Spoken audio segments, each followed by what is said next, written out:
What's going on, everybody? Bill here, Mr. Power Washing. It's been a while since I've done a video. Just been too busy, honestly. The videos I like to do where I do all the little cuts and edits and B-roll and all that, it just takes so much time. But also, I was busy building this shop between the summer and the fall at our new house.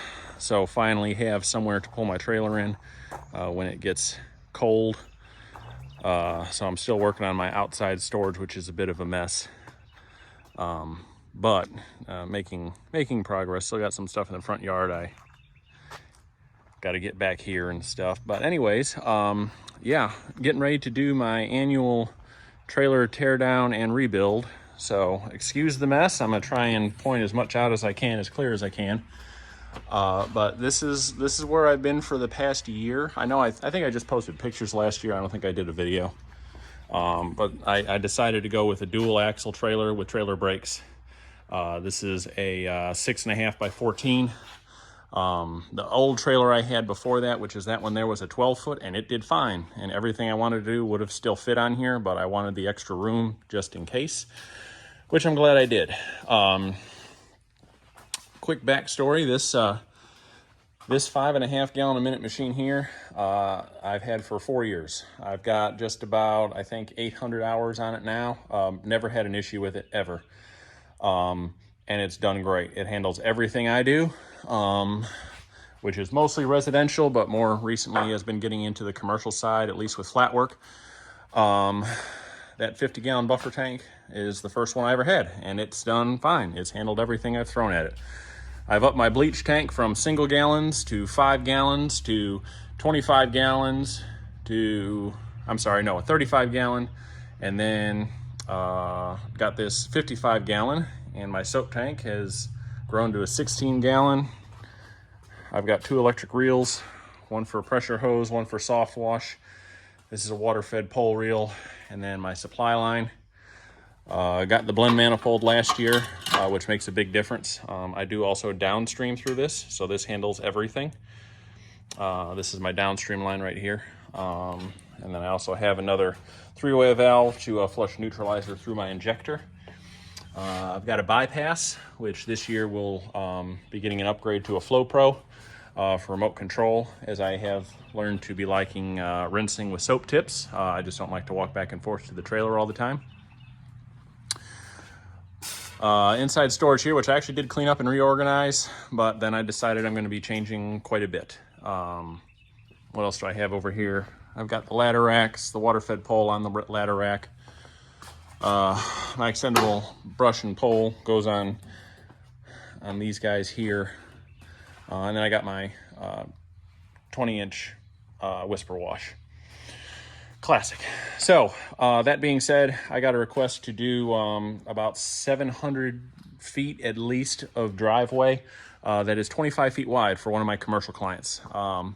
And once spring hits, I get busy. I'm tearing the trailer apart anyways to repaint, replumb, go through all of my fittings, replace all, go through and retape everything, clean everything up. If anything's rusted out, replace it. I have had 0 breakdowns in the 4 years I've been doing this. And I think that's because, one, I take care of my stuff. This is a year of heavy use, which to me right now, this is in pretty poor shape, but I know a lot of people think it's looks fine, but I'm just one of those guys where if it's not neat and pretty and perfect, it's not good enough. So,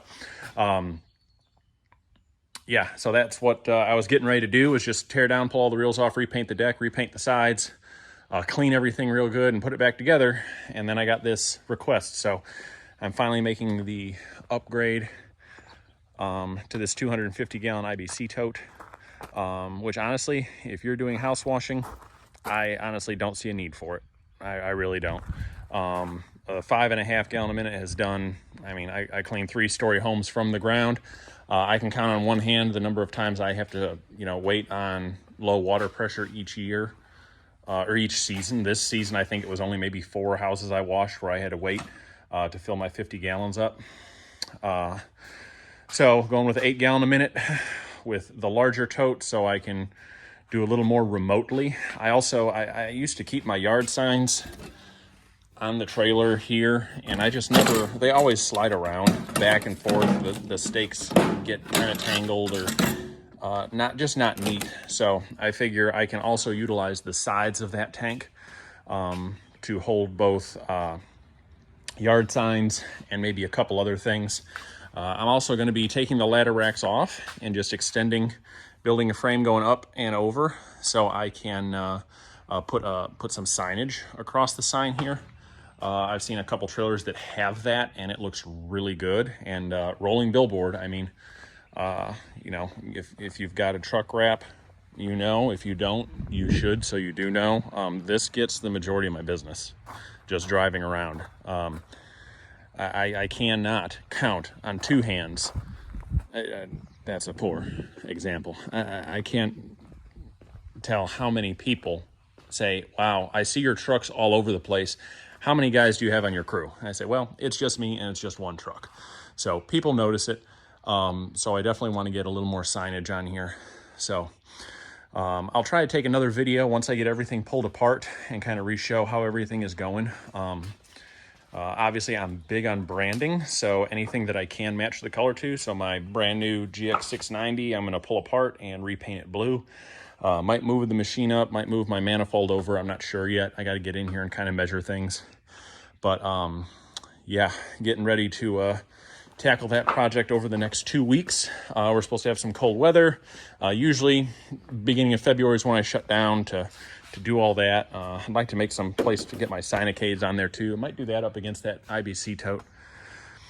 But yeah, just got this shop finished insulated. So now when it's 30 degrees outside, it's about 40 in here. I got the gas heater on a Wi-Fi thermostat. So from inside the house, I can turn the thermostat up so I don't need to winterize my equipment anymore, which is, I can't tell you how big of a relief that is from doing jobs in December and January, getting home at 6 o'clock at night, the sun's down and there's, you know, it's 35 degrees and 20-degree wind chill, and you got to blow all the lines out with air and run antifreeze through the pump and all that. It's, I'm done with it. So this is working out really good. I'm really excited. And I can't wait to get everything clean, get the rust gone. Neaten up all this plumbing that's, you know, just kind of little straps came off, so I never got to replace them, and had an air leak. That's the only time I've had any downtime with this, was air leaks. So I'm switching actually from tape to, I've seen people talk about this True Blue, so I'm going to switch to that. And then instead of the conventional spiral hose, I've gotten this spa hose, which my supplier also, they know how to get me to buy things. If they make it in blue, I'll probably buy it. So all new hose to plumb everything. I went with the poly braid just because I felt I wasn't getting a good seal out of the white non-collapsible suction hose. So yeah, here's to 2023. I'll try and take another video once I start tearing stuff down. If you got any questions, feel free to ask. I love talking about organization and how I do things. I take so much time in thinking and figuring things out before I actually go through with it. It makes a big difference than just, you know, deciding to upgrade a machine halfway through the year and have it look, you know, just not presentable. My presentation sells a lot. So yeah, hope everyone's having a good winter, and we'll be back here soon.